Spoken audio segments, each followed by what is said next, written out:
इस वक्त की बड़ी और अहम खबर, जहां भारत की लड़ाकू विमान खरीद योजना का पहला बड़ा पड़ाव पार हो गया है। फ्रांस से 114 राफेल जेट्स की खरीद को अब मंजूरी मिल गई है। सीसीएस मीटिंग में लगेगी अंतिम मोहर। इस वक्त की बड़ी और अहम खबर, डिफेंस प्रोक्योरमेंट बोर्ड ने इस प्रस्ताव को अब मंजूरी दे दी है। ऐसे में भारत की लड़ाकू विमान खरीद योजना का ये पहला बड़ा पड़ाव है जो अब पार हो चुका है। फ्रांस से 114 राफेल जेट्स की खरीद को मंजूरी मिल गई है। इस वक्त की बड़ी खबर, सीसीएस मीटिंग में लगेगी अंतिम मोहर। इस वक्त की बड़ी और अहम खबर, डिफेंस प्रोक्योरमेंट बोर्ड ने इस प्रस्ताव को अब मंजूरी दे दी है। इस वक्त की अहम खबर, जहां भारत की लड़ाकू विमान खरीद योजना का पहला बड़ा पड़ाव पार हो गया है, जहां फ्रांस से 114 राफेल जेट्स की खरीद को अब मंजूरी मिल गई है। सीसीएस मीटिंग में लगेगी अंतिम मोहर। इस वक्त की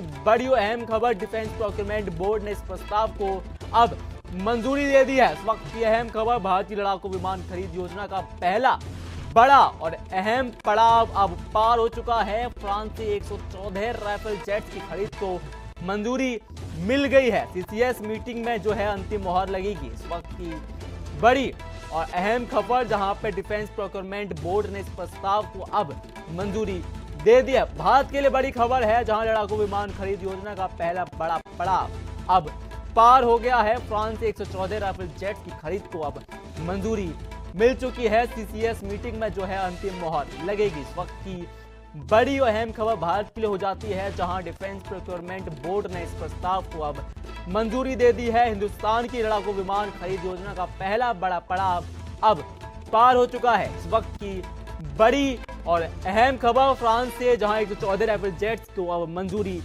दे दी गई है। सीसीएस मीटिंग में जो है अंतिम मोहर लगेगी। इस वक्त की बड़ी और अहम खबर, जहां डिफेंस प्रोक्योरमेंट बोर्ड ने इस प्रस्ताव को मंजूरी दी है, जहां हिंदुस्तान की लड़ाकू विमान खरीद योजना का पहला बड़ा पड़ाव जो है वो अब पार हो चुका है। फ्रांस से 114 राफेल जेट्स की खरीद को मंजूरी मिली है।